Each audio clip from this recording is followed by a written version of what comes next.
Kembali lagi di forum Timnas dan kali ini gua mau membahas perihal uji coba ketiga dari Timnas Indonesia, yaitu menghadapi Iran. Dengan skor akhir kita harus takluk dan mengakui keunggulan kualitas, perbedaan kualitas yang signifikan, yaitu dengan skor 5 gol tanpa balas atau 5-0.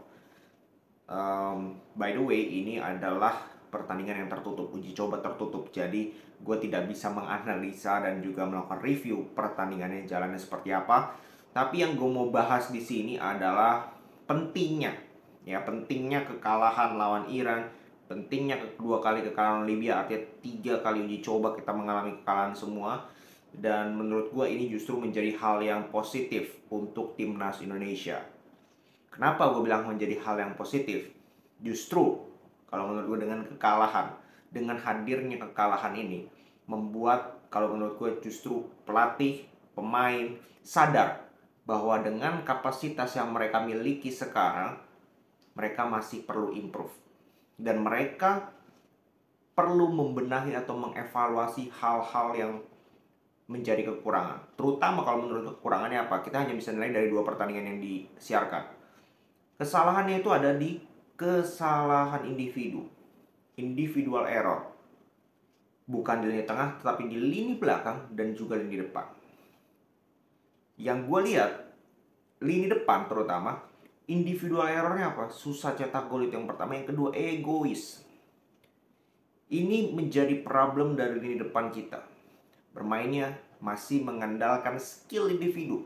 Dribbling. Yang ujung-ujungnya merugikan kita. Justru membuat momentum serangan kita menjadi terhambat. Karena tadi dribbling.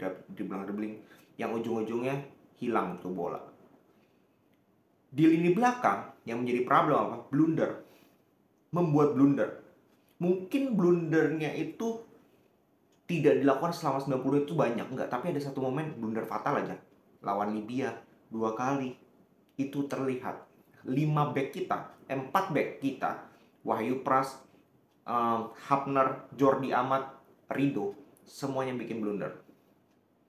Semuanya bikin kesalahan yang mengakibatkan kita kebobolan. Dan itu diungkapkan juga oleh pelatih dari Libya. Kita ini yang kemarin 2-1 ya. Kita ini cetak gol itu akibat kesalahan di belakang dari Indonesia. Dan juga permainan Indonesia terutama di lini depan, mereka susah cetak gol.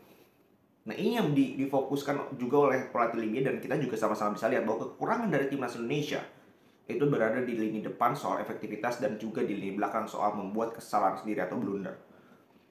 Nah, apa sebenarnya tugas dari STY untuk menjelang Piala Asia nanti? Bahwa membenahi yang pertama di belakang. Karena kita lawan Irak, Vietnam, baru lawan Jepang. Lawan Irak kita punya memori kelam di kualifikasi Piala Dunia, kita dibantai 5-1.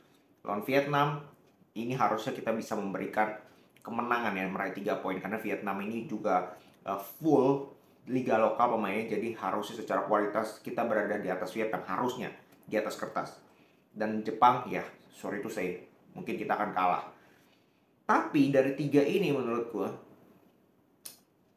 gue yakin kita bisa memberikan perlawanan, asal yang tadi gue jelaskan. Individual error. Jangan bermain merasa dirinya tuh hebat sehingga bermainnya individual, mengandalkan skill individu. Itu jangan sampai. Kita akan lebih kuat, kita akan bisa memberikan perlawanan yang berarti di Piala Asia. Kita bisa berbicara banyak di Piala Asia kalau kita bermain as a team. Kita mengandalkan kekompakan, kita mengandalkan kolektivitas tim. Jangan ada yang merasa dirinya ini bisa mengangkat tim Indonesia ini. Menurut gue nggak bisa seperti itu. Karena kualitas pemain merata dan nggak ada satu pemain yang benar-benar menonjol banget.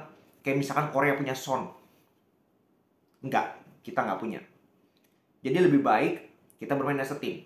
Jepang contoh, mau pelapis 2, mau pelapis 1, mereka tetap perform kok. Ya kan?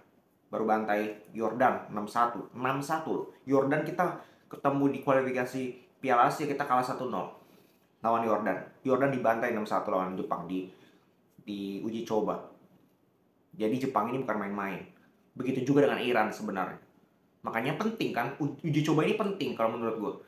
Supaya kesalahan-kesalahan yang terjadi di uji coba jangan sampai keulang lagi di pentas yang sebenarnya di Piala Asia. Makanya gue nggak peduli mau hasil kalah di uji coba, I don't care. Mau kalah 5-0 oke, kalah 4-0, kalah 2-1. Yang penting dievaluasi benar. Yang penting ST mungkin kasih unjuk nih cuplikan lawan Iran, lawan Libya seperti apa. Ini kesalahan-kesalahan kalian harus nggak boleh ngulangin lagi, kalian harus gini. Ketika itu terjadi, pemain sadar, pemain ingin berubah, ingin improve, mereka ingin memperbaiki diri sendiri, mungkin yang masih punya ego. Maka ketika tim itu lebih menyatu dan bermain as a team di Piala Asia nanti, kita bisa berbicara banyak. Ya, nggak bisa hanya mengandalkan 10 pemain. Satu pemain ego aja ini bisa merusak tim. Jangan sampai ini terjadi. Ini yang menjadi problem. Ya, dan itu ST harus memastikan itu. Karena ST juga nasibnya juga kalau gue bilang di ujung tanduk juga nih. Kan dia punya ditargetkan kan oleh PSSI, dan dia juga punya target 16 besar. Maka itu pressure-nya jelas, ST juga harus bisa lebih fokus, concern terhadap pemain-pemain ini nih. Yang pemain-pemain yang gue rasa bisa merusak, yang punya ego, terutama di lini depan egois. Nah, ini bahaya. Ya, gue tidak mau sebut nama, kalian bisa tahu lah sendiri siapa-siapa pemainnya.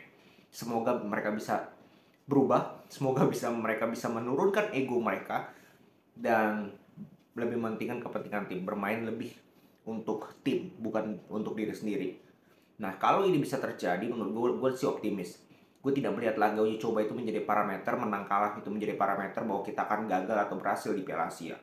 Tapi justru ini bisa menjadi pelajaran. Lawan Iran, kita sudah pernah melawan tim yang berarti kuat banget, supaya nanti mempersiapkan lawan Jepang. Lawan Libya, tim yang sedikit di atas kita persiapkan lawan Irak. Vietnam kita sudah sering ketemu. Harusnya dengan pengalaman ini, timnas jauh lebih siap. Ditambah nanti ada Shane Patinama yang baru bergabung, mungkin H-2 atau H-3 Piala Asia berlangsung karena dia masih harus merawat ibunya yang sakit di Belanda, dan itu menurut gue jauh lebih penting. Jadi diizinkan, dan itu ketika dia kembali nanti mungkin secara fitness dia belum bisa bermain di laga awal, tapi dia bisa memperkuat mungkin di laga kedua dan ketiga, dan itu bisa membuat kita jauh lebih kuat. Nanti Asnawi juga balik kan, dia sempat cedera, semoga dia bisa pulih tepat pada waktunya, dan itu bisa bermanfaat positif untuk timnas Indonesia.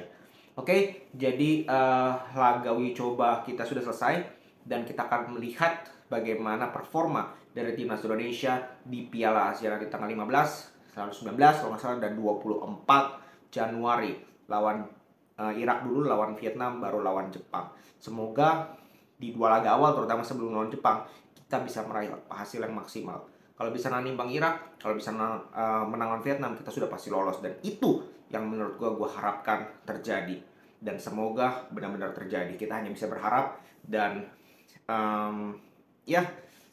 soal bagaimana nanti target, bagaimana nanti peluang Indonesia di Piala Asia, mungkin gue akan bahas di video yang lain, karena mungkin waktunya tidak cukup dan kepanjangan takutnya. Oke, segitu dulu untuk video kali ini. Kita akan kembali lagi di video-video selanjutnya. Salam sepak bola Indonesia.